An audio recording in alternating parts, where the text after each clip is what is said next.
Glory to Jesus Christ. Today we'll be reading the Gospel for the 28th Sunday after Pentecost, which is Luke 14:16 to 24, and then reading the commentary from the blessed Theophylact. His commentary is quite lengthy on this Gospel, so we'll read the second portion of the Gospel, his commentary, verses 21 to 24. So the Gospel for the 28th Sunday after Pentecost. Then he said to him, a certain man gave a great supper and invited many, and sent his servant at supper time to say to those who were invited, Come, for all things are now ready. But they all with one accord began to make excuses. The first said to him, I have bought a piece of ground, and I must go and see it. I ask you to have me excused. And another said, I have bought 5 yoke of oxen, and I am going to test them. I ask you to have me excused. Still another said, I have married a wife, and therefore I cannot come. So that servant came and reported these things to his master. Then the master of the house, being angry, said to his servant, Go out quickly into the streets and lanes of the city, and bring in here the poor, and the maimed, and the lame, and the blind. And the servant said, Master, it is done as you commanded, and still there is room.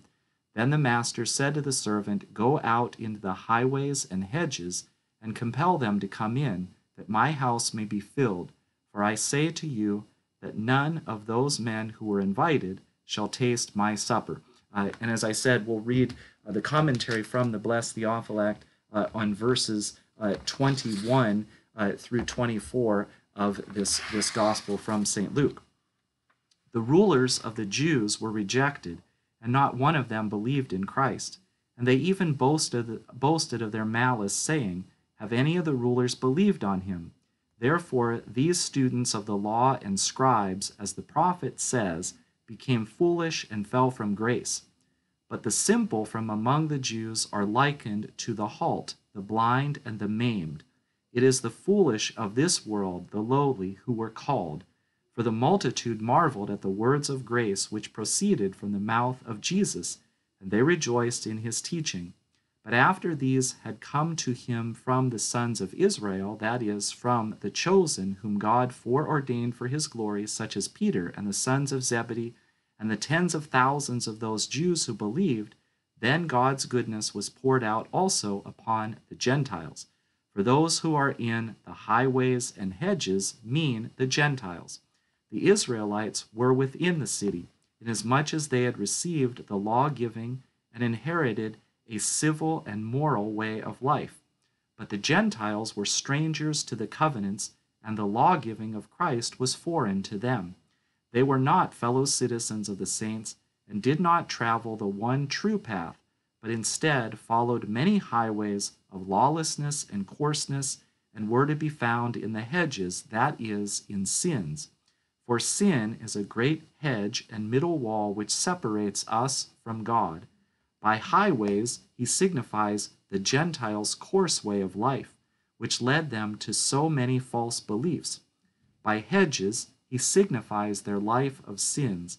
The master does not command his servant simply to call all those in the highways and hedges, but to compel them to come in, although each man is free whether to believe or not. But he uses the word compel to teach us that it is a sign of God's great power that the Gentiles who were in such ignorance came to believe. If the power of the preaching and the might of the word of truth had not been so great, how could men who were crazed with idol worship and practiced unspeakable things have been persuaded all at once to know the true God and to perfect a spiritual life? He called this compulsion, to show the miraculousness of their change. One might say that the pagan Greeks did not want to leave their idols and their rich feasting, yet they were compelled to flee from them by the truth of the gospel.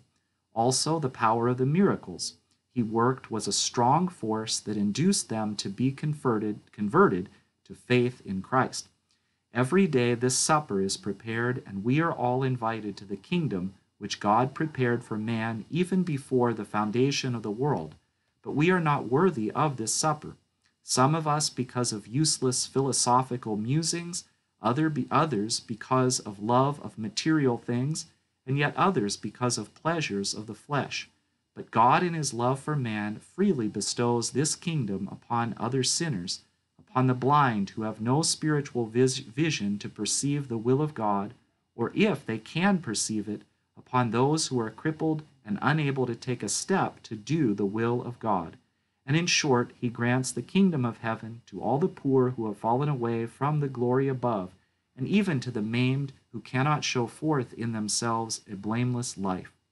To invite these sinners to the supper, who are wandering astray in the streets and broad avenues of sin, the Father sends his Son, who became a servant according to the flesh, and who came not to call the righteous, but sinners. All these he feasts liberally, instead of the clever, the rich, and those who indulge in the flesh. By the judgments known to him alone, he sends diseases and dangers upon many, causing them even against their will to renounce this life. Thus he leads them to his supper, compelling them by means of the dangers. There are many examples of this.